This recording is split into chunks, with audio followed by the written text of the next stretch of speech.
नीतीश कुमार की चुनावी रैलियों में लालू की जय के नारे लग रहे हैं।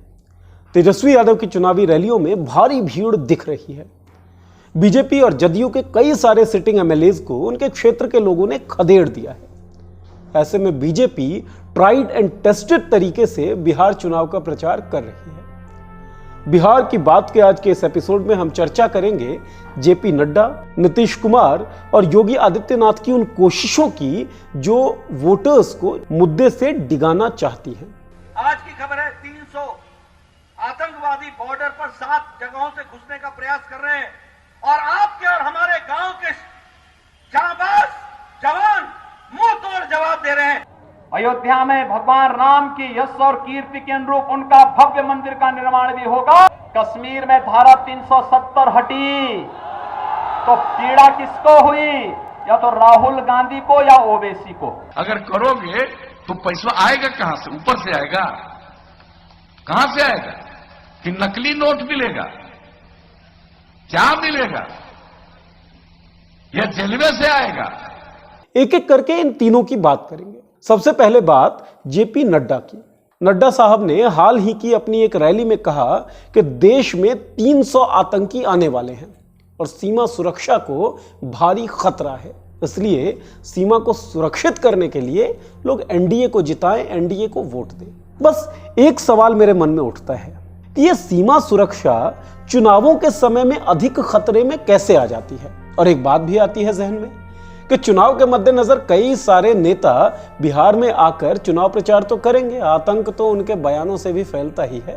दूसरी बात करेंगे योगी आदित्यनाथ की। चुनाव बिहार का, नेता उत्तर प्रदेश के और मुद्दा कश्मीर का। योगी आदित्यनाथ बिहार चुनाव में ये लेकर आए हैं। बिहार में लोगों के सवाल थे कि पलायन क्यों नहीं रुक पा रहा है, बिहार में उद्योग धंधे अन्य राज्यों की तरह फल फूल क्यों नहीं पा रहे, आखिर क्यों बिहार के लोग गरीबी में जीवन बसर करने के लिए मजबूर हैं, आखिर क्यों बाढ़ की विभीषिका साल दर साल बिहार के लोगों को प्रभावित करती है लेकिन कोई प्रभावी योजना नहीं बन पाती है। और इसका जवाब क्या मिला? जवाब मिला हमने राम मंदिर बनवा दिया। जवाब मिला कश्मीर से 370 को खत्म कर दिया गया। खैर, जब आप उत्तर प्रदेश में क्राइम का ग्राफ देखेंगे और उत्तर प्रदेश में एडमिनिस्ट्रेशन की हालत देखेंगे तो पता चल जाएगा कि योगी आदित्यनाथ से और किसी खास चीज की उम्मीद भी नहीं की जा सकती। ताज्जुब तो यह है कि जदयू के कई सारे उम्मीदवारों ने यह इच्छा जाहिर की है कि योगी आदित्यनाथ आए और उनके क्षेत्र में उनके लिए प्रचार करें। मतलब कि वो सुनिश्चित है कि लोगों को सांप्रदायिक ध्रुवीकरण के बल पर मोहपाश में बांध लिया जाएगा और उनका वोट ले लिया जाएगा। अब बात करते हैं बिहार के मुख्यमंत्री नीतीश कुमार जी की। 15 साल से बिहार की सत्ता में है मुख्यमंत्री।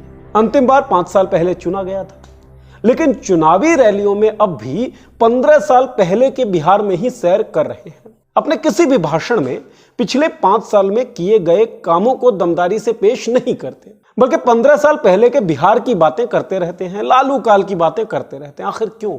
इसका जवाब आंकड़े देते हैं।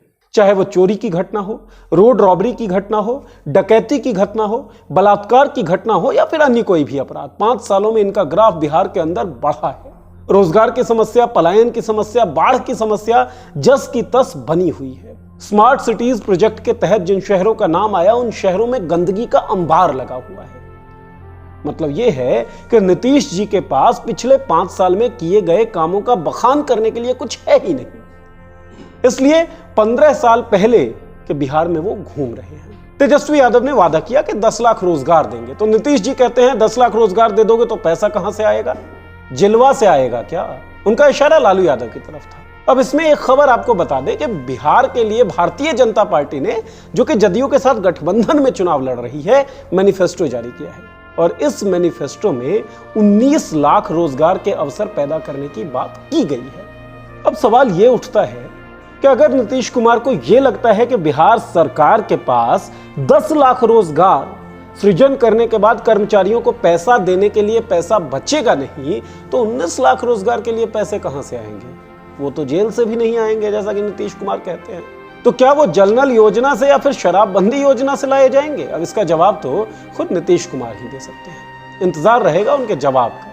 बहरहाल बिहार के चुनावों में यह देखना दिलचस्प होगा कि लोग राम मंदिर बनाने और धारा 370 को हटाने की कृतज्ञता व्यक्त करते हैं या फिर रोजगार ना दे पाने के लिए मौजूदा सरकार को सबक सिखाते हैं। देखना यह भी जरूरी है कि लोग सीमा सुरक्षा के मैन्युफैक्चर्ड खतरे के बारे में सोचते हैं या अपने भविष्य के खतरे के बारे में सोचकर ईवीएम का बटन दबाते हैं। बिहार का चुनाव इंटरेस्टिंग होने वाला है।